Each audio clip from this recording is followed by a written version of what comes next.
Hello student, श्रीष्टम विद्यापीठ के इस digital platform पर आप सभी का हार्दिक स्वागत है, अभिनंदन है। मैं लेकर आया हूं आप सभी के लिए प्रहार सीरीज। प्रहार सीरीज जो है एक कंप्यूटर की कंप्लीट मैराथन है सभी गवर्नमेंट एग्जाम्स के लिए। और इस कंप्लीट मैराथन के अंदर मैं कंप्यूटर के सारे सब्जेक्ट्स जो हैं कवर कराने वाला हूं, चाहे वो कंप्यूटर का बेसिक हो, फंडामेंटल हो, चाहे लैंग्वेजेस हो, चाहे आपके ऑपरेटिंग सिस्टम हो, चाहे आपका कंप्यूटर आर्किटेक्चर हो, नेटवर्किंग हो, डेटाबेस मैनेजमेंट हो, ठीक है, सारी सिक्योरिटी हो, सारी चीज़ें इसके अंदर प्रहार सीरीज के अंदर मैं करवाने वाला हूँ। मोटिव एग्जाम बेस्ड एमसीक्यू है विद सॉल्यूशन। मतलब यह है कि मैं आपको कंप्यूटर हिस्ट्री अभी फिलहाल में लेकर चल रहा हूँ। प्रहार सीरीज में मैं आपको लास्ट ईयर के एमसीक्यू कराने वाला हूँ, प्रीवियस ईयर के।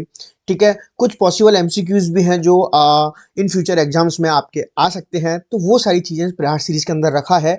मेन मोटिव है कि आपके जो थ्योरेटिकल पोर्शन और नॉन थ्योरेटिकल पोर्शन है, ठीक है, मेन है थ्योरेटिकल पोर्शन जो आपको समझ में नहीं आता है, आपको क्लास बोरिंग लगती है, तो उस क्लास को इंटरेस्टिंग बनाने के लिए मैंने एमसीक्यूज ले आया हूँ। एमसीक्यूज को इंटरेस्टिंग बनाते हुए हम पढ़ेंगे और एमसीक्यूज को हम पूरा डीपली समझने वाले हैं इस प्रहार सीरीज के अंदर। ऐसा नहीं है कि आपको क्वेश्चन करा दिया, क्वेश्चन का आंसर बता दिया, नहीं। उससे रिलेटेड मुझे लगेगा कि आपको जहां जहां डीप गहराई में आपको गोते लगवाने हो, गहराई में गोते लगवाऊंगा। जहां मुझे लगेगा आपको ऊपर ऊपर से निकाल लेना, वहां ऊपर ऊपर से निकाल लूंगा। तो कंप्यूटर की प्रॉपर मैराथन होने वाली है, सारी सब्जेक्ट्स कवर होने वाली है। बस आपका प्यार, आपका साथ चाहिए। आपको लगता है कि ये प्रहार सीरीज आपके लिए इंपॉर्टेंट है तो चैनल को जरूर सब्सक्राइब कर लें, बेल आइकन प्रेस कर लें ताकि नोटिफिकेशन आती है क्लास को देख सकें। ढेर सारा प्यार बनाइए और कमेंट कर कर पूछ लीजिएगा कोई क्वेश्चन अगर आपको समझ में नहीं आता है तो मैं आपको जवाब जरूर दूंगा। और इसकी सारी पीडीएफ वगैरह आपको टेलीग्राम चैनल पर मिल जाएगी। तो सबसे पहले मैं आपको एक चीज बता देता हूँ। आपको मैंने बताया कि कंप्यूटर मैराथन है प्रहार सीरीज एक तरीके से, ठीक है, लेकिन थोड़ा और अलग वे में है जहां आपको डीपली सारी चीजें समझ में आएंगी। और आपको एक बार बता देता हूं, जैसे कि अभी आपके कंप्यूटर बैंकिंग का एग्जाम आने वाला है, बैंकिंग असिस्टेंट वगैरह जहाँ कंप्यूटर सब्जेक्ट है, तो आप प्रहार सीरीज को अगर देखते हैं तो आप कंप्यूटर की तैयारी बहुत बेहतर तरीके से कर पाएंगे। 30 नंबर का पोर्शन जो है आपका प्रहार सीरीज के थ्रू सिस्टम विद्यापीठ के चैनल पर हो जाएगा। सारे गवर्नमेंट सारे गवर्नमेंट्स एग्जाम के लिए है ये सारी चीज, ठीक है। कोई भी एग्जाम हो, कौन कौन से एग्जाम्स हैं देखिए, थ्योरी नॉन थ्योरी सब चीज को मैं इसमें कवर करके चल रहा हूँ। ओके, कंप्यूटर टीचर का एग्जाम हो, कंप्यूटर ऑपरेटर का एग्जाम हो, कंप्यूटर इंस्ट्रक्टर का एग्जाम हो, जैसे आरआरबी में अभी वैकेंसी आई है, ठीक है, केवीएस में आने वाली है, KVS, NVR, D triple S B, COPA instructor के लिए, बैंकिंग के लिए, information assistant, information and system assistant के लिए, रेलवे के लिए, एसएससी के लिए, और किसी भी स्टेट की एग्जाम हो, चाहे बिहार का हो चाहे एमपी का हो, वहां जो कंप्यूटर टीचर की वैकेंसी आई है, सभी के लिए एक प्रयास सीरीज ऑल ओवर बहुत काम की चीज है। और एक स्लोगन मैं लेकर आया हूं, इसके लिए एक स्लोगन भी मैंने तैयार किया है कि प्रहार करेंगे, वार करेंगे, क्वेश्चन कैसा भी आए तैयार रहेंगे। इस मोटिव, इस डेडिकेशन के साथ चलना है। प्रहार सीरीज को बहुत सारा प्यार देना है, वायरल करना है, बहुत अच्छे तरीके से लोगों तक पहुंचाना है जिन लोगों को इनकी जरूरत है। तो ये इंट्रोडक्शन, बस आज ही मैंने इतना लंबा इंट्रोडक्शन लिया है और लास्ट क्लास में लिया था। इसके बाद मैं कोई लंबा इंट्रोडक्शन नहीं देने वाला हूँ प्रहार सीरीज को लेकर। तो चलिए गाइज, शुरू करते हैं आज की क्लास को। कंप्यूटर हिस्ट्री की मैंने एक क्लास करा दी थी और आज मैं बात करूंगा कंप्यूटर हिस्ट्री की क्लास 2 के बारे में। ओके, तो चलिए शुरू करते हैं। पहली क्लास में मैंने आपको कंप्यूटर कंप्यूटर का फर्स्ट क्लास कराया था, जहाँ मैंने कंप्यूटर का बेसिक और उसके अंदर मैंने फर्स्ट जनरेशन है कंप्यूटर की उसको कवर कर दिया था। ओके, आज बात करेंगे सेकंड जनरेशन ऑफ कंप्यूटर, ठीक है। PDF, notes, quiz, updates, daily current affairs, सब चीजों के लिए आपको टेलीग्राम चैनल ज्वाइन करना है जिसका लिंक डिस्क्रिप्शन में दिया हुआ है। ओके, चलिए, सेकंड जनरेशन के कंप्यूटर की आपको फोटो दिख रही है है ना, दिख रहा है ना? ओके वेट, ओके, देखिए सेकंड जनरेशन के कंप्यूटर कुछ इस तरीके से होते थे, आप देख सकते हैं पूरे कमरे के विशाल का है, ठीक है, एक बिग साइज जो है कंप्यूटर है ये। ओके, तो इसके अंदर जो भी इंपॉर्टेंट क्वेश्चन प्रीवियस ईयर के हैं या आने आ सकते हैं वो सारी चीजें मैंने इसमें कवर की है। तो चलिए, जो पहली बार इस क्लास को देख रहे हैं उनसे रिक्वेस्ट है कि जाकर वो पहला सेशन भी देख लें आप। ओके, चलिए, तो फर्स्ट जनरेशन की जब मैंने बात की थी, ठीक है, एक बार थोड़ा सा रिकॉल नहीं करूंगा बहुत ज्यादा, लेकिन एक चीज जरूर बताऊंगा जो यहाँ मुझे जरूरत लगता है। जब मैंने फर्स्ट, एक सेकेंड, पेन को थोड़ा सा,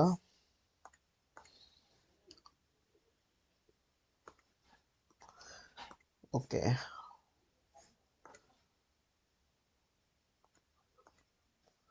पेन पेन पेन पेन, चलिए, राइट, ओके, चलते हैं। हम्म मैं बात करूंगा फर्स्ट जनरेशन, ठीक है।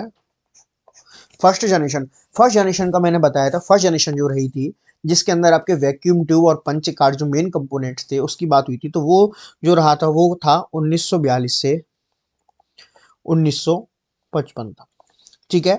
कब से कब तक था उसका? 1942 से लेकर 1955 तक, ठीक है। लेकिन अगर मैं सेकंड जनरेशन की कंप्यूटर की बात करूं, ठीक है, फर्स्ट जनरेशन मैंने पहली क्लास में कंप्लीट कर दिया था, ओके, और आज की क्लास में फोर्थ जनरेशन तक पढ़ेंगे, उसके बाद एक फिफ्थ जनरेशन और रह जाएगी, उसको लेकर बाद में हम लोग बात कर लेंगे,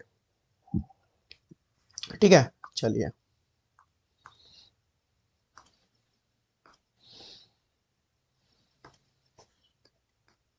ठीक है, अब बात करते हैं सेकंड जनरेशन की, ठीक है। किसकी बात करते हैं? सेकंड जनरेशन की अगर मैं बात करूं तो सेकंड जनरेशन का जो काल था वो था 1955 से लेकर, ठीक है, 1955 से आपको कहीं के 1954 भी दिख जाएगा, 1955 भी दिख जाएगा, ठीक है, 1955 से लेकर और 1964 तक, ठीक है, 1955 से 1964 तक इसकी जो है बात हुई थी। 1955 से लेकर 1964 तक जो है सेकंड जनरेशन के कंप्यूटर्स का दौर रहा था। उस टाइम पे सेकंड जनरेशन के कंप्यूटर हो रहे थे। सेकंड जनरेशन इस इन कंप्यूटर को सेकंड जनरेशन में क्यों डाला? क्योंकि सबसे पहली बात तो इसमें जो पहली जनरेशन थी उसमें वैक्यूम ट्यूब यूज हो रहे थे, लेकिन यहाँ पर वैक्यूम ट्यूब को रिप्लेस किया था ट्रांजिस्टर्स ने। किसने यूज किया था? ट्रांजिस्टर्स ने, ठीक है, ट्रांजिस्टर्स को यूज किया गया था यहाँ पर, ओके। किसको रिप्लेस किया इन्होंने? वैक्यूम ट्यूब को रिप्लेस किया, ट्रांजिस्टर्स का इसमें यूज आने लगा, ठीक है। बैच प्रोसेसिंग ऑपरेटिंग सिस्टम का भी इसमें यूज आने लगा, ऑपरेटिंग सिस्टम, ठीक है, किसका यूज आने लगा? Batch operating system, okay. Batch operating system क्या थे? बैच ऑपरेटिंग सिस्टम में क्या होता था कि इसमें जो भी ऐसी प्रोसेस जो सेम है, ठीक है, जिनकी नीड सेम है, जिनका रिक्वायरमेंट सेम है, उन प्रोसेस का एक एक बैच बना लिया जाता था, उस बैच बना के उसको फिर प्रोसेस किया जाता था। तो 1955 से 1964 तक इसका काल रहा था, ठीक है ना। तो द्वितीय जनरेशन की second generation, okay, second generation computers were develop during, ठीक है, द्वितीय जनरल कंप्यूटर को किस दौरान विकसित किया गया था? तो आपका आंसर क्या होना चाहिए? 1955 से लेकर 1964 तक। और ये आपका आया है सीट राजस्थान सीटी एग्जाम 8/1/2023 में, ठीक है। सारे जितने भी एग्जाम्स हैं पूरे सेंट्रल के अंदर, ठीक है, पूरे सेंट्रल के जितने भी एग्जाम है सभी एग्जाम्स के लिए इंपॉर्टेंट होने वाली है क्लास, क्योंकि कंप्यूटर हिस्ट्री को आप कम मत समझिएगा। आप देख सकते हैं सीटी के एग्जाम में जब आपकी पात्रता के एग्जाम होते हैं वहां आपको इस तरह के क्वेश्चन मिल जाते हैं, और काफी जगह पुलिस कांस्टेबल इन सारी एग्जाम्स में, DSSS में काफी जगह आपको ये सारे एग्जाम देखने को मिलेंगे। तो आप इन जो कंप्यूटर की हिस्ट्री क्लास चल रही है उसको हल्के में ना लें, और शेयर जरूर करना है अगर आपको क्लास पसंद आती है तो, ओके। चलिए, अब बढ़ते हैं नेक्स्ट क्वेश्चन की तरफ। तो सेकंड जनरेशन को लेकर मैंने आपको बताया कि मेन कंपोनेंट जो इसमें यूज हो रहा था, ट्रांजिस्टर यूज हो रहा था, और बैच प्रोसेसिंग सिस्टम का इसमें यूज कर रहे थे, ठीक है। इसी ड्यूरेशन में हाई लेवल लैंग्वेज का यूज आया। इसी ड्यूरेशन में कौन सी लैंग्वेज का यूज आया? High level language. मैं आपको यहाँ पर जहां मुझे लगेगा कि आपको बहुत डीप पढ़ाना है वहां मैं डीप लेके चलूंगा, लेकिन मुझे जहां लगेगा कि नहीं सफिशियंट है, क्योंकि हम यहाँ स्कूल्स एग्जाम निकालने नहीं बैठे हैं, हम गवर्नमेंट एग्जाम की तैयारी कर रहे हैं, तो उसके अकॉर्डिंग सारी चीजें चलनी चाहिए, ओके। फालतू का कोई मैटर नहीं होना चाहिए, और बस काम की बात होगी। एक बार फिर से मैं आपको याद दिला दूं, प्रहार करेंगे, वार करेंगे, क्वेश्चन कैसा भी हो तैयार रहेंगे, कहीं से भी आए कैसा भी आए, क्वेश्चन के लिए हमें प्रिपेयर होना है। और वो कहाँ होंगे? आप श्रेष्ठ विद्यापीठ के चैनल पर, ओके, ठीक है। तो हाई लेवल लैंग्वेज कौन कौन सी इसमें यूज हुई? इसमें यूज हुई कोबोल, ठीक है, यहीं से इनकी शुरुआत हुई है ना, फॉर्टन। तो इनका भी यूज किसमें किया गया? सेकंड जनरेशन के अंदर। एक पास्कल है, इसका भी यूज सेकंड जनरेशन के अंदर किया गया था, ओके। तो ये चीज आपको समझ में आ गई होगी। अब बढ़ते हैं नेक्स्ट क्वेश्चन की तरफ। नेक्स्ट क्वेश्चन देखते हैं हमारा क्या है। चलिए, इसको मैं हटा देता हूं, ओके। ये ट्रांजिस्टर की फोटो मैंने आपको लगाई है, ओके। ये देखिए प्यारा सा ट्रांजिस्टर है, टर्मिनल्स हैं ये, ओके। ये प्यारा सा आपका ट्रांजिस्टर आपको दिख रहा है, चलिए, तो ट्रांजिस्टर की मैंने क्या बताया, कौन सी जनरेशन में यूज आया, सेकंड जनरेशन में। किस जनरेशन में यूज आया ट्रांजिस्टर, सेकंड जनरेशन में। तो फर्स्ट जनरेशन में क्या यूज आया, वैक्यूम ट्यूब, वैक्यूम ट्यूब।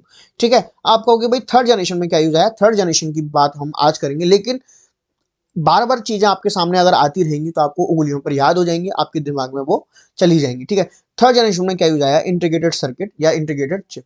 ठीक है, और फिफ्थ जनरेशन में क्या यूज आया, यूएलएसआई। ठीक है, scale, ultra large scale integrated, integrated. ठीक है, तो इसके बारे में हम कब बात करेंगे, इसके बारे में हम बाद में बात करने वाले हैं। किसके बारे में, फिफ्थ जनरेशन के बारे में। तो ओके, चलिए, तो सेकंड जनरेशन में किसके यूज आया, सेकंड जनरेशन में यूज आया ट्रांजिस्टर्स का। ये इसका आंसर हो गया। ट्रांजिस्टर आपको दिख रहा है किस तरीके के ट्रांजिस्टर, किस तरीके की डिवाइस होती थी, किस तरीके की ये हार्डवेयर है। ओके फाइन, चलिए बात करते हैं बैच प्रोसेसिंग सिस्टम को कौन सी पीढ़ी में सबसे पहले उपयोग में लिया गया। ओके, बैच प्रोसेसिंग सिस्टम को सबसे पहले किस पीढ़ी में यूज लिया गया। ओके, तो किस में यूज लिया गया बैच प्रोसेसिंग सिस्टम को, बैच प्रोसेसिंग सिस्टम को यूज में लिया गया सेकंड जनरेशन के अंदर। कौन सी जनरेशन के अंदर, सेकंड जनरेशन के अंदर। बैच प्रोसेसिंग सिस्टम क्या है, आपको एक इमेज आपके स्क्रीन पर दिख रही है। ठीक है, ये जॉब है, ठीक है, प्रोसेस है ये, यानी कि ठीक है प्रोसेस दी जानी, प्रोसेस को जॉब कहते हैं। ठीक है, जब ये अपनी इनिशिएट फेज में होती हैं तो इन जो भी सेम जॉब होगी, जिनकी रिक्वायरमेंट सेम होगी, नीड सेम होगी, ठीक है, उन प्रोसेस को एक बैच में कन्वर्ट कर दिया जाएगा ऑपरेटिंग सिस्टम के थ्रू। ठीक है, बैच में कन्वर्ट कर दिया जाएगा और वो बैच बनाकर, ठीक है, आपको उनके रिजल्ट मिल जाएंगे। इसका यूज क्यों किया गया, इसका यूज आपको समझ में आ गया ना, जिसकी मान लीजिए सेम जॉब है ये, ठीक है, J1 J2 J3, ठीक है, ये सेम जॉब है, इनकी रिक्वायरमेंट भी सेम है। ओके, तो इनका क्या बना दिया जाएगा, एक बैच बना दिया जाएगा, बैच 1। ठीक है, बैच 1 ये प्रोसेस होगा फिर। ओके, तो समझ में आया बैच प्रोसेसिंग सिस्टम का। बैच प्रोसेसिंग सिस्टम से बहुत क्वेश्चन नहीं पूछे जाते हैं, लेकिन आपको याद रखना है बैच प्रोसेसिंग सिस्टम काम किस तरीके से किया, सेम तरीके की प्रोसेस को लेकर एक काम करता है, उनका एक बैच बनाकर, और किस पीढ़ी में यूज आया, किस जनरेशन में यूज आया, सेकंड जनरेशन के अंदर ये यूज आया है। ओके, चलिए, विच of the following which of the following is a second generation computer. निम्न में से सेकंड जनरेशन के कंप्यूटर कौन से हैं। इसमें मैंने ये क्वेश्चन के अंदर आपके सारे हाँ, इस क्वेश्चन के अंदर मैंने आपके सारे जो आंसर हैं वो रख दिए हैं। ठीक है, इस क्वेश्चन के आंसर मैंने, इस क्वेश्चन में जितने भी आपको दिख रहे हैं, ठीक है, जितने भी आपको दिख रहे हैं वो सारे क्या हैं, आपके सेकंड जनरेशन के कंप्यूटर हैं। कौन कौन से, CDC 1604 1604 1604, IBM 1094। IBM आप मुझे कमेंट कर कर बताएंगे IBM और CDC का फुल फॉर्म। ठीक है, जो भी इस वीडियो को देख रहे हैं वो IBM और CDC का फुल फॉर्म मुझे कमेंट कर कर बताएंगे। ओके, चलिए, और दूसरा कौन सा है, CDC 3600, यूनिवेक 1100। एक यूनिवेक था, कहां था, यूनिवेक था यूनिवर्सल ऑटोमेटिक कंप्यूटर। कौन से में था यूनिवेक, फर्स्ट,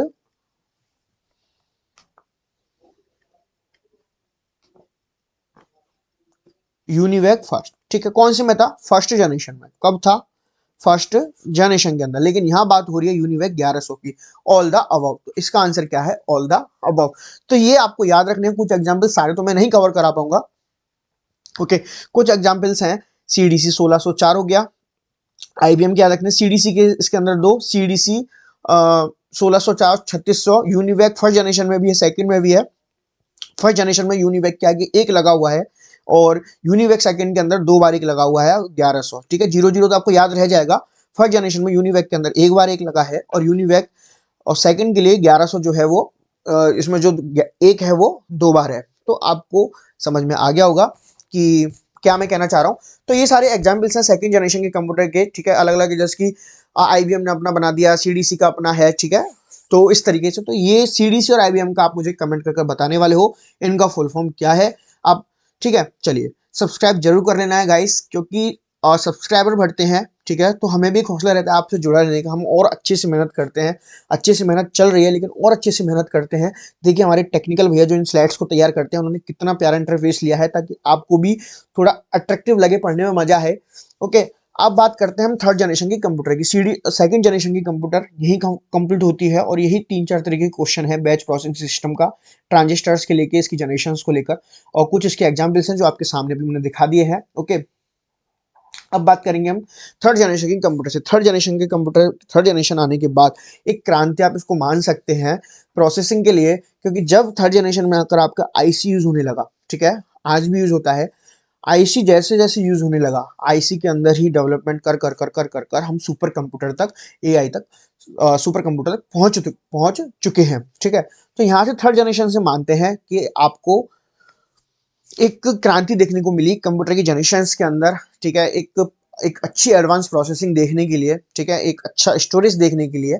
ओके, स्टोरेज, इस स्टोरेज वगैरह सारी क्लासेस आपके इस प्रहार सीरीज के अंदर होने वाले। प्रहार सीरीज लंबी चलने वाली है, नो डाउट, और क्वेश्चंस आपके इसमें से आएंगे, मैं लिख कर देता हूं आपको, नहीं आएंगे, सॉरी, नहीं आए तो बता देना, लेकिन क्वेश्चन इसमें से आने हैं वाले हैं। ओके, चलिए, टेलीग्राम चैनल जरूर ज्वाइन करना है आपको, चाहे क्यूज अटेंड करनी हो, जीके की, कंप्यूटर की। ओके, आपके पीडीएफ नोट्स, ई पीडीएफ भी आपको वहां मिलने वाली है, नो डाउट। ठीक है, और लास्ट में जब ये सारा हो जाएगा उसके बाद मैं एक सिंगल पीडीएफ दूंगा कि अगर आपको केवल क्वेश्चन की प्रैक्टिस करनी है तो उसमें कोई आंसर नहीं होगा, केवल क्वेश्चन और ऑप्शन रहेंगे, आपको क्वेश्चन की प्रैक्टिस अपने इजी गोइंग कर सकते हैं। ओके, चलिए,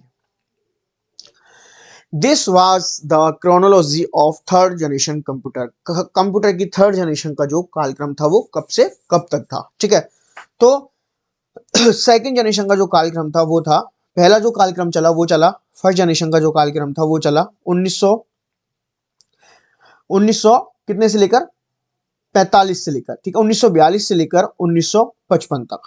ठीक है, ये कार्यक्रम चला। सेकंड का कार्यक्रम कब तक चला, 1955 से लेकर 1964 तक। ओके, और थर्ड जनरेशन का कब चलेगा, 1964 कर लो चाहे 65 कर लो, दोनों ही आ जाता है, 64 या 65, कब तक, 1975 तक।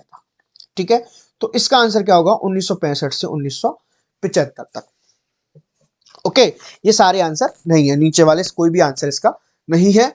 अच्छा, थर्ड जनरेशन की अगर मैं बात करता हूं तो थर्ड जनरेशन में जैसे फर्स्ट जनरेशन के अंदर वैक्यूम ट्यूब यूज आया, सेकंड जनरेशन अंदर ट्रांजिस्टर यूज आए, ट्रांजिस्टर्स को ही मॉडिफाई किया गया, इसी के अंदर ट्रांजिस्टर्स को इंक्लूड किया गया और एक नई चीज बनाई गई जिसको कहा इंटीग्रेटेड चिप। यानी कि अगर मैं मेन कंपोनेंट की बात करूं थर्ड जनरेशन के अंदर,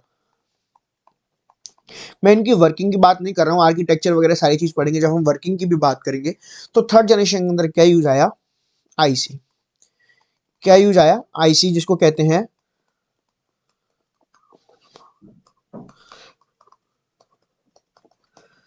ठीक है, तो ये यहां से इसको स्टार मार्क कर लीजिए, क्योंकि यहीं से एक तरीके से आप कह सकते हैं, यहां से कि एक क्रांति आना जो है कंप्यूटर में चालू हुआ है प्रोसेसिंग के लिए। एक क्रांति थी यहां से कि हाँ, आप देख सकते हैं विद इन सेकेंड्स, है ना, पहले कितने बड़े बड़े कंप्यूटर होते थे, आज आप अपने हाथ में कंप्यूटर लेकर चल रहे हो।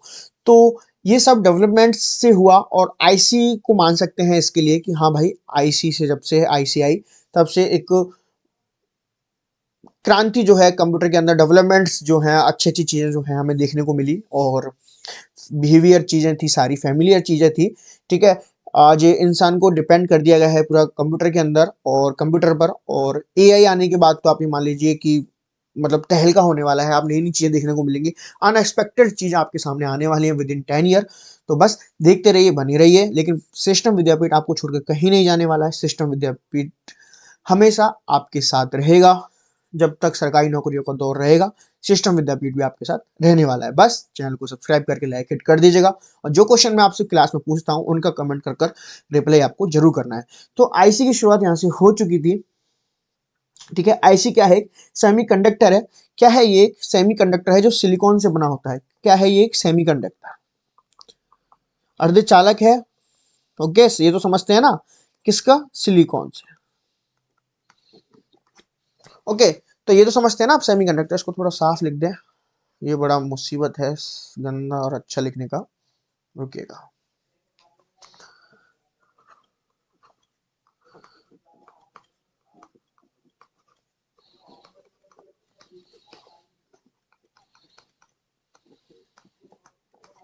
सिलिकॉन। ओके, तो आपको समझ में आया कि कंप्यूटर का जो थर्ड जनरेशन है वो 1965 से 1975 तक था। मेन कंप्यूटर कंपोनेंट इसके अंदर जो आया वो था इंटीग्रेटेड चिप। ओके, चलिए, बात करते हैं इन विच, आप मार्किंग को मत दिखेगा, पहला क्वेश्चन 5वें नंबर का था, 1 नंबर का था, ह्यूमन एरर है, हो जाता है, हो गया होगा, ठीक है। राजस्थान पुलिस राजस्थान पुलिस 7/11/2020 का ये क्वेश्चन है, ठीक है। In which of the, question में पढ़ रहा हूं अभी, in which of these generation of computers integrated, ठीक है, integrated circuits were used in CPU for the first time. CPU के अंदर, ठीक है, central processing unit, okay, CPU के अंदर जो है आईसी का यूज कौन सी जनरेशन में हुआ, कौन सी जनरेशन में हुआ, थर्ड जनरेशन में हुआ। इसको मैं सीधा मार्क कर रहा हूं क्योंकि आपको पता है फर्स्ट जनरेशन में क्या यूज हुआ, वैक्यूम ट्यूब यूज हुआ, ओके। फोर्थ जनरेशन में वीएलएसआई, और सेकंड जनरेशन में यूज है ट्रांजिस्टर्स, अभी हमने जस्ट पढ़ा है इसको, तो ओके। इसमें तो आई थिंक आपको कोई दिक्कत नहीं होनी चाहिए, ओके। चलिए अब बढ़ते हैं नेक्स्ट क्वेश्चन की तरफ, ठीक है। The use of ICs in computer over a period of time, ठीक है। रिको स्टेनोग्राफर 2021 का ये एग्जाम है, ठीक है। जब मैंने आपको यहाँ आईसी के बारे में बताया तो आईसी के बारे में आपको यहाँ बता भी देता हूँ एक बार, ठीक है। आईसी, ठीक है,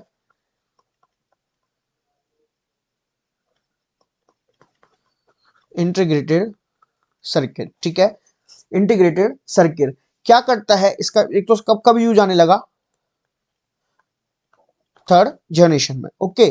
अगर मैं इसकी यूज की बात करूं, ठीक है, किस तरह, मतलब यूज नहीं कि किस तरह क्या काम करता है, ठीक है, क्या काम करता है, तो ये क्या करता है, एम्पलीफाई करता है, ठीक है।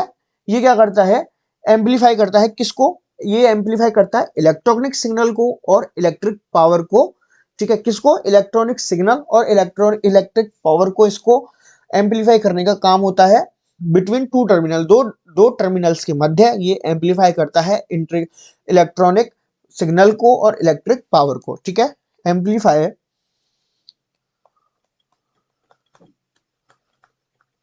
इलेक्ट्रॉनिक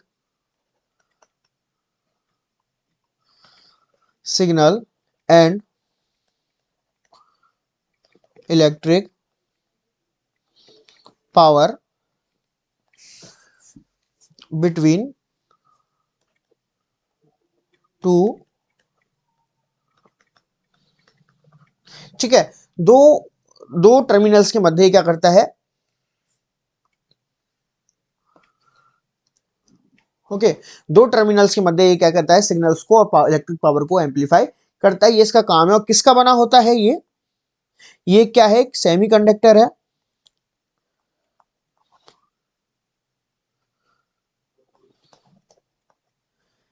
क्या है, सेमीकंडक्टर है, किससे बना होता है, सिलिकॉन,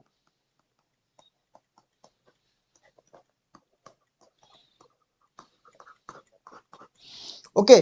तो आपको समझ में आया होगा, ये आईसी के बारे में कुछ 2-3 बातें हैं जो आपको याद रखनी है, समझ लेनी है, बहुत कुछ नहीं लिखा है, सिंपल याद रखना है। थर्ड जनरेशन का है, इलेक्ट्रिक सिग्नल और इलेक्ट्रिक पावर को दो टर्मिनल्स के मध्य एम्पलीफाई करता है, सेमीकंडक्टर है, सिलिकॉन का बना हुआ, ओके। चलिए, the use of ICs in computers over a period time, एक अवधि में कंप्यूटर में आईसी के उपयोग ने कंप्यूटर साइज व कॉस्ट को कम किया, कंप्यूटर वर्किंग कैपेसिटी में कमी की, एक्सटर्नल इंस्ट्रूमेंट की संख्या में वृद्धि की, हीटिंग की क्वांटिटी में कमी की। नो डाउट सबसे पहला काम आता है भाई, प्रोसेसिंग हमारी जल्दी होनी चाहिए, प्रोसेसिंग जल्दी होनी चाहिए, साइज घटना चाहिए, कॉस्ट घटना चाहिए, ठीक है। तो कंप्यूटर की वर्किंग कैपेसिटी में कमी की, नो डाउट, वर्किंग कैपेसिटी तो बढ़ाने के लिए ये सारी चीजें की जा रही हैं। एक्स्ट्रा इंस्ट्रूमेंट की संख्या में वृद्धि की नहीं की, पहले वैक्यूम ट्यूब और बड़ी बड़ी कंप्यूटर्स बन रहे थे, लेकिन थर्ड जनरेशन तक आते आते वो काफी छोटे होने लगे, हीटिंग की क्वांटिटी में कमी की है। तो इसका जो राइट आंसर होगा वो होगा कंप्यूटर की साइज एवं कॉस्ट में कमी की, ना वैक्यूम ट्यूब यूज होने लगा, ना ट्रांजिस्टर, ऐसी छोटी सी डिवाइस होती है, कॉस्ट को भी इसने कम किया, ठीक है। पहले बड़े बड़े कंप्यूटर्स महंगे आते थे, लेकिन थर्ड जनरेशन तक आते आते वो थोड़े कम कॉस्ट के होने लगे, ओके। तो चलिए, कब पूछा है, रिको स्टेनोग्राफर 2021 का ये क्वेश्चन था। अब आते हैं आईसी स्टैंड्स फॉर, आईसी की फुल फॉर्म मैं आपको कई बार बता चुका हूं, देखिए 2016 में क्वेश्चन पूछा गया था, ठीक है, सीजीएल में, और एमपी पटवार एग्जाम 2017 में। तो इसका जो आंसर है वो है इंटीग्रेटेड सर्किट, ठीक है। आईबीएम और सीडीसी की एक बार फिर से कह रहा हूं, आपको कमेंट कर बताना है क्या है, ओके। फुल फॉर्म जो है वो आपको लिखनी होगी। अब देखिए, कंप्यूटर में उपयोग में which layer is present on the integrated circuit chip use in computers. Computer में उपयोग में आने वाली इंटीग्रेटेड सर्किट चिप किस परत की होती है? क्या बताया था मैंने? सिलिकॉन की। ठीक है, को क्या होता है ये?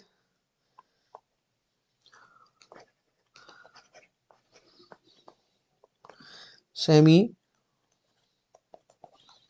कंडक्टर अर्धचालक। ओके, चलिए। आईसी चिप का निर्माण किसने किया? एमपी पटवार एग्जाम जो है 2017 में ये क्वेश्चन आपसे पूछा गया है। तो इसका आंसर है जे एस किल्बी। किसने किया है? आपको याद रखना है, सेमीकंडक्टर जो आईसी है, आईसी का आविष्कार किसने किया है? जे एस किल्बी ने किया है। ओके, चलिए। कुछ क्वेश्चन है जहां आपको केवल समझाने का जैसे कुछ नहीं। इस क्वेश्चन में आपको क्या ही समझा दूं? बताओ क्या समझाऊं? इस क्वेश्चन में मैं आपको क्या समझा दूं कि आईएएस चिप का निर्माण किसने किया, क्या ट्रिक बनाऊंगा, क्या इसको समझाऊंगा, किस तरीके से आपको बोलूंगा भाई बनाया बना है। आपको सिस्टम विद्यापीठ में कंप्यूटर कौन पढ़ा है? शुभम अग्रवाल सर पढ़ा रहे तो पढ़ा रहे। ओके, तो ये चीजें जो होती हैं वो केवल माइंड में रखने की होती हैं। आप 2 3 4 बार इसको बोलेंगे, अपनी आंखों के आगे से निकालेंगे। सबसे बड़ी चीज है दिमाग में रखने के लिए आपको कई बार आंखों आंखों के आगे से निकाली। जैसे मोदी जी हैं, वो सत्ता में बने रहने के लिए, पॉलिटिक्स में बने रहने के लिए क्या करते हैं कि इंसान को इतना अपने बारे में दिखा दो कि 24 घंटे इंसान आपके बारे में सोचता रहे। ठीक है, तो वही आपको करना है कि किसी क्वेश्चन आपको याद नहीं हो रहा है तो उसको इतनी बार अपनी आंखों के आगे से निकाल दीजिए ताकि वो रील्स आपके दिमाग में, एक इमेज आपके दिमाग में बन जाए। ओके, चलिए। Example of third generation computer. तो थर्ड जनरेशन के कंप्यूटर के जो एग्जाम्पल है वो देखिए, IBM 360, IBM 370। ठीक है, उधर क्या था? IBM सेकेंड जनरेशन में क्या था? IBM 1094। वहां ये था। यहाँ पे क्या है? IBM 360 और IBM 370। आपको एक बार याद कर लेना है IBM 360, IBM 370। उसके बाद आपको देखना है थर्ड जनरेशन की बात हो रही है, IBM 3, IBM 3। ठीक है, तो इस तरीके से आपको ये याद कर लेना है। लेकिन एक बार आपको प्रॉपर अपनी इमेज दिमाग में बनानी है। उसके बाद आपको 360 370 ना भी याद रहे, आपको देख लेना है 3 और उसके बाद आपको दिख जाएगा कि भाई थर्ड जनरेशन के कंप्यूटर से क्वेश्चन है। हनीवेल 6000, हनीवेल 6000 ये भी था। और PDP पर्सनल डेटा प्रोसेसर, ये बहुत इंपॉर्टेंट है। ठीक है, एक ये भी कंप्यूटर है, पर्सनल डेटा प्रोसेसर। ठीक है ना, तो ये सभी क्या है? इसके एग्जाम्पल हैं, ये टाइप्स हैं थर्ड जनरेशन के कंप्यूटर्स के। ओके, और एक एग्जाम्पल और है यूनिवेक 1108। ठीक है, उधर क्या था फर्स्ट जनरेशन में? यूनिवेक फर्स्ट, फिर सॉरी इसको इस तरीके से लिखता हूं, यूनिवेक फर्स्ट, फिर सेकेंड जनरेशन में क्या आया? 2 बार 11 लग गए इसके आगे, 1100। और थर्ड जनरेशन की जब बारी आई तो उसमें कौन सा है? 1108। एक ये एग्जाम्पल और है इसका। ठीक है,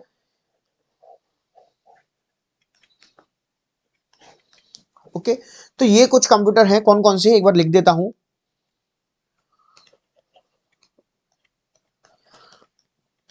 IBM 360, IBM 370। आपको IBM का कमेंट जरूर करना है। हनीवेल, ये PDP जिसका फुल फॉर्म ये है, और यूनिवेक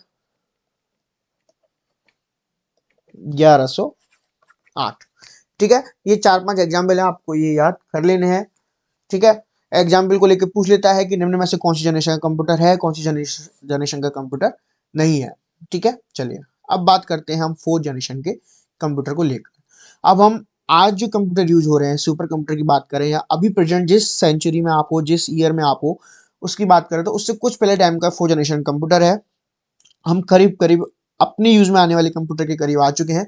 फिफ्थ जनरेशन को मैं कल कराऊंगा क्योंकि फिफ्थ जनरेशन के अंदर मुझे बहुत कुछ आपको बताना है, क्योंकि वहां हिस्ट्री से लेकर आज तक की कुछ टॉपिक पर बात करनी है आज तक। क्योंकि फिफ्थ जनरेशन जो भी हम अभी प्रेजेंट में यूज कर रहे हैं वो फिफ्थ जनरेशन के कंप्यूटर्स ही हैं। ठीक है, तो फोर्थ जनरेशन के कंप्यूटर की आपको आपने देखा फर्स्ट जनरेशन में कैसा कंप्यूटर था, और अब हम आ चुके हैं फोर्थ जनरेशन के कंप्यूटर में। देखिए हम बहुत छोटे प्रारूप में आ चुके हैं, काफी छोटी जो है हार्डवेयर हो चुकी है डेवलप हो के। तो फोर्थ जनरेशन की जब मैं बात करूंगा तो फोर्थ जनरेशन के अंदर कौन सा कंप्यूटर यूज आने वाला है? फोर्थ जनरेशन अंडर यूज आने वाला है, देखिए पहला जो है ये वाला, ये तो आप मान के चलिए सेकंड जनरेशन में यूज आ रहा था ना, ये 1955 से 1964। तो ये तो सेकंड जनरेशन के लिए है। ठीक है, 1964-65 से 1975 तक क्या था, थर्ड जनरेशन था।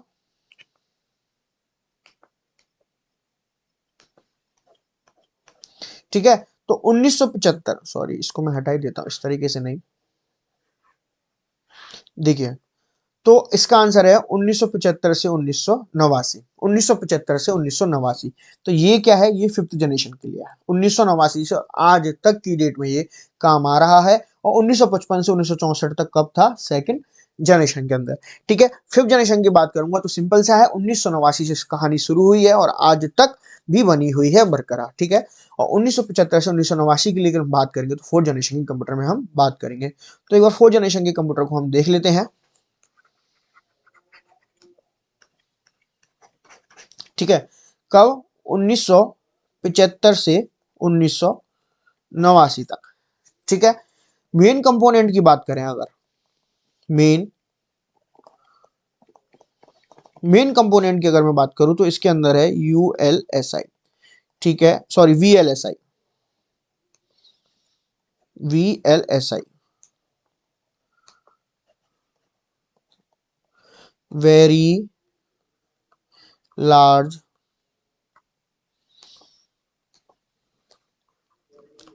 Scale integrated chip.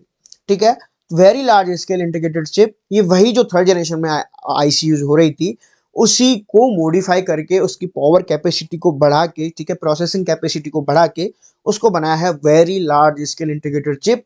तो फोर्थ जनरेशन में मेन कंपोनेंट है ULSI। ठीक है, ये इसका मेन कंपोनेंट है। ठीक है, इसको क्या कहते हैं, ये क्या है, माइक्रो प्रोसेसर, स्पीड को बहुत फास्ट करता है। माइक्रो इसकी डिजाइनिंग है, यानी कि हार्डवेयर काफी माइक्रो हो चुका है, बहुत कम आपने देखा कि इसकी जो कंप्यूटर डिजाइन कितना सा हार्डवेयर रह गया है, ये आपको दिख रहा होगा कितना सा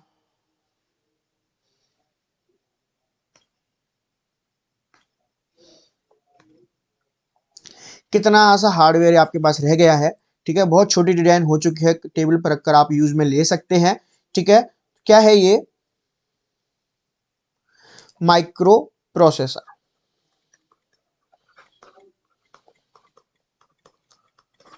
ओके, चलिए, it was the main component of the fourth generation of computer. ठीक है, तो इसका तो आंसर क्या होगा, VLSI, वेरी लार्ज, आप मेरे संग बोलेंगे तो आपको याद हो जाएगा, very large scale integrated chip.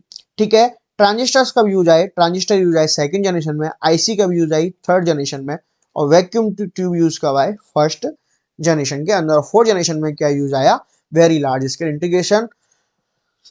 और यूपीपीसीएल ऑफिस असिस्टेंट के एग्जाम में देखिए क्वेश्चन पूछा गया है, यूपीपीसीएल के एग्जाम में 24/10/2018 के अंदर। ओके, चलिए, it full form of VLSI technology, VLSI technique का जो पूर्ण नाम है। 3 से 4 बार क्वेश्चन को, इस VLSI के नाम को मैं रिपीट कर चुका हूं आप सभी के लिए। ठीक है, तो आई नो कि, आई होप कि आपको ज्यादा दिक्कत नहीं हो रही होगी इन सब चीजों को। अगर सेशन अच्छा लग रहा है तो प्लीज लाइक करिएगा। ये सारी चीजें ही आपसे फीस नहीं ले रहे हैं। ठीक है, आपको सारी चीज फ्री में प्रोवाइड कराई जा रही है। और यूट्यूब से भी अभी कोई ऐसी इनकम, यूट्यूब से भी किसी भी तरह की कोई इनकम नहीं आ रही है। तो आपका प्यार इसने हमें सब्सक्राइब, लाइक, कमेंट कर बताइएगा, वही हमारा एक तरीके से फीस होती है। आप सभी का प्यार हमारे लिए एक मोटिवेशन का काम करता है। ओके, तो वेरी लार्ज स्केल इंटीग्रेशन इसका आंसर है। ये भी नहीं है, ये भी नहीं है, और ये भी नहीं है। ठीक है, very large scale integration chip या सर्किट। ओके, चलिए, बात करते हैं, who invented the micro processor. Micro processor का आविष्कार किसने किया। ठीक है, सीधा सा आपको याद रखना है, टेड हॉफ। किसने किया है, टेड हॉफ ने माइक्रो प्रोसेसर का आविष्कार किया है, ये ही इन्हीं की देन है। ओके, चलिए, माइक्रो प्रोसेसर यानी कि VLSI की बात चल रही है फोर्थ जनरेशन के अंदर। माइक्रो प्रोसेसर फिफ्थ जनरेशन का भी है। ठीक है, यहीं से एक क्रांति चल रही है थर्ड जनरेशन से आईसी में ही। आईसी प्रोसेसिंग, क्योंकि प्रोसेसिंग सबसे बड़ा मुद्दा है, क्योंकि हर कोई चाहता है कि बिना टाइम वेस्ट के वो प्रोसेसिंग होनी चाहिए। ठीक है, चलिए, प्रोसेसिंग सबसे बड़ा मुद्दा है। और दूसरे नंबर पर मुद्दा है कि उसकी डिजाइन को किस तरीके से बनाया जाए, हार्डवेयर की डिजाइन को, कि कम से कम जगह में आपका सारा काम हो पाए। The first micro processor made by Intel, ठीक है, फर्स्ट माइक्रो प्रोसेसर इंटेल द्वारा बनाया गया, इसका नाम था इंटेल 4000, इंटेल 8000, इंटेल 4004, इंटेल 500। तो इसका आंसर है इंटेल 4004। बहुत से स्टूडेंट क्या करते हैं, 4000 4004 अगर क्वेश्चन में आ जाता है तो 4000 पे टिक कर देते हैं, जबकि ये गलत है। इसका सही आंसर क्या है, इंटेल 4000। तो आपको पता चल गया, वर्ल्ड का फर्स्ट माइक्रो प्रोसेसर की बात चल रही है भैया। किसकी? दुनिया के प्रथम माइक्रो प्रोसेसर की बात चल रही है। दुनिया का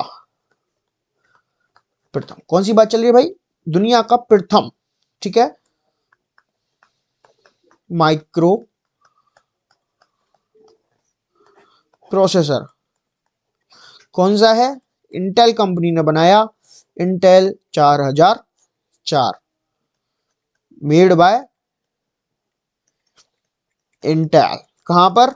यूएसए, ठीक है। तो भाई समझ में आ गया, मुख्यालय कहां है इसका? यूएसए में है, मेड बाय इंटेल, इंटेल 4004 दुनिया का फर्स्ट माइक्रो प्रोसेसर। ओके, चलिए,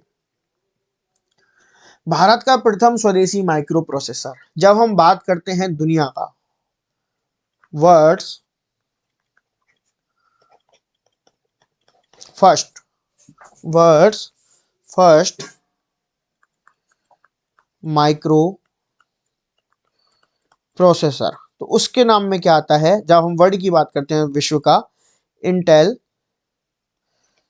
4004। लेकिन जब हम बात करते हैं भारत के स्वदेशी, भारत का स्वदेशी प्रथम माइक्रो प्रोसेसर, तो वो कौन सा है? शक्ति। कौन सा है? शक्ति। इसका आंसर कौन सा होगा? शक्ति। ओके, तो आपको समझ में आया कि क्या है। अच्छा, माइक्रो प्रोसेसर की बात अगर चल रही है, ओके, कितने क्वेश्चन हो रहे हैं इसके अंदर, ठीक है। जब माइक्रो प्रोसेसर की बात चल रही है तो माइक्रो प्रोसेसर को क्या कहा जाता है, यानी सीपीयू माइक्रो प्रोसेसर का क्या जाता है? माइक्रो प्रोसेसर की कहानी जब आई तब से सीपीयू सेंट्रल प्रोसेसिंग यूनिट, और central processing unit micro processor है, ठीक है, उसी के अंदर ये होती है, उसी को सेंट्रल प्रोसेसिंग यूनिट कहते हैं, जो पूरे कंप्यूटर का, पूरे आपकी सिस्टम का जो है एक क्या होती है, हार्ट होती है, ठीक है। वो ना हो तो, जैसे इंसान के अंदर अगर हार्ट ना हो, ठीक है, अगर उसके अंदर हार्ट ना हो तो इंसान किसी काम का नहीं है, वो मृत है। इसी तरीके से माइक्रो प्रोसेसर ना हो, सीपीयू ना हो तो कंप्यूटर क्या है, मृत है। तो इसको क्या कहते हैं? Heart of computer, of computer, ठीक है। क्या कह सकते हैं? माइंड भी कह सकते हैं, ब्रेन भी कह सकते हैं, ठीक है। तो ये आपने सुना होगा, सीपीयू कंप्यूटर का मस्तिष्क है, वही वाली बात है, वही वाली कहानी है, ठीक है। तो आपको समझ में आ गया। ये क्वेश्चन आ सकता है, पूछ लेता है कि हार्ट ऑफ कंप्यूटर किसे कहते हैं, या माइक्रो प्रोसेसर को और किस नाम से जाना जाता है, तो हार्ट ऑफ कंप्यूटर, ठीक है। तो गाइस, दोस्तों, अब हम बात करेंगे फिफ्थ जनरेशन के कंप्यूटर की। फिफ्थ जनरेशन के कंप्यूटर की बात की जाएगी अगली क्लास में, क्योंकि एक अगली क्लास मुझे लगता है 30 मिनट्स ले लेगी वो क्लास। वहां मैं कंप्यूटर की फिफ्थ जनरेशन की बात करूंगा। कितना प्यारा वाला चित्र छापा है हमारे भाई ने, टेक्निकल भैया ने, देखिए। ओके, तो फिफ्थ जनरेशन की बात होगी नेक्स्ट क्लास में। टेलीग्राम चैनल जरूर ज्वाइन कर लेना है। फिफ्थ जनरेशन अपने आप में बहुत, मतलब फिफ्थ जनरेशन का क्या है ना, कि 1989 से शुरू हो रही है कहानी और आज तक की डेट में चल रही है। तो कुछ आज के क्वेश्चन भी मुझे उसमें लेने हैं और कुछ हिस्ट्री वाले क्वेश्चन भी लेने हैं, ठीक है। तो अगर आपको क्लास अच्छी लगती है तो दोस्तों प्लीज इसको लाइक, सब्सक्राइब, प्यार बहुत सारा देना है, सब्सक्राइब जरूर कर लेना है, बेल आइकन प्रेस करना मत भूलना, क्योंकि बेल आइकन के बाद ही आपको पता चलता है आपकी वीडियो अपलोड हो चुकी है, ठीक है। तो चलिए अभी आपसे विदा लेते हैं, मिलेंगे नेक्स्ट क्लास में कंप्यूटर हिस्ट्री के थर्ड पार्ट में, प्रहार सीरीज की में। प्रहार सीरीज को अपना बहुत सारा प्यार दीजिएगा, ताकि हर बच्चे तक ये काम की चीज पहुंचे, और जिन लोगों का सपना है सरकारी नौकरी लगने का, वो सरकारी नौकरी लगे। और कंप्यूटर की ये मैराथन आपको डेडिकेटेड है इस चीज के साथ कि प्रहार करेंगे, वार करेंगे, क्वेश्चन कैसा भी हो हम तैयार रहेंगे। तो चलिए विदा लेता हूं आज की क्लास से। गुड नाइट, शुभ रात्रि, love you all, thank you.